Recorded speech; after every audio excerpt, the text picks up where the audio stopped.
सन्माननीय अध्यक्ष महोदय, सन्माननीय सदस्य तोडसाम यांनी जे प्रश्न उपस्थित केलेले आहेत त्यांचं म्हणणं आहे की जेवणाच्या पंक्तीमध्ये पत्रावली, वाट्या, लोटे वगैरे प्लास्टिकचे, तर तो अध्यक्ष महोदय हा पर्यावरण विभागाचा प्रश्न आहे।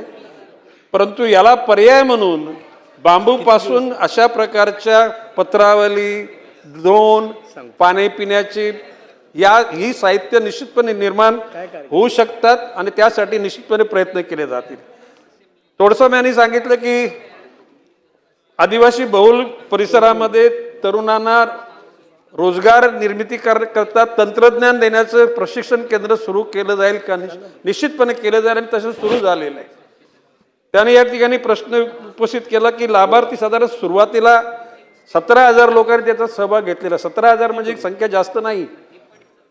ज्या राज्याची संख्या करोडोमध्ये आहे त्या करोडच्या असलेल्या नागरिकांपैकी 17,000 मी खात्याच्या लोकांना म्हटलेलं आहे की ही संख्या रोडावलेली संख्या आहे। यामध्ये आपल्याला लोकांना प्रोत्साहित करायला पाहिजे, लोकांमध्ये अवेअरनेस तयार करायला पाहिजे।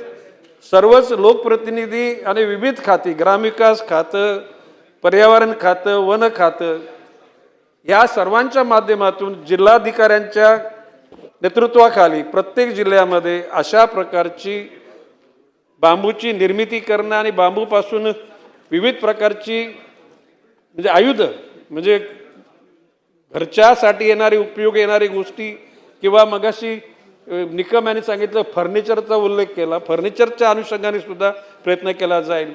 अध्यक्ष महोदय, केंद्र सरकार आणि राज्य सरकार नुसती बांबू लागवड करणं नाही तर महाराष्ट्र औद्योगिक विकास महामंडळामार्फत त्याकरता प्रोत्साहित करून त्या ठिकाणी त्यांना अनुदान पण दिलं जाते।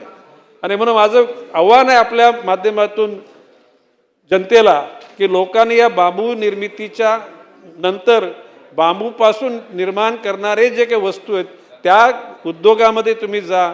MSMEच्या माध्यमातून त्या ठिकाणी केंद्र सरकार, राज्य सरकार आणि जिल्ह्यातले जिल्हाधिकारी आणि यंत्रणा तुम्हाला मदत करण्याकरता तिथे तत्पर आहे। त्याचा उपयोग घ्यावा अशी माझी त्या सर्वांना विनंती आहे।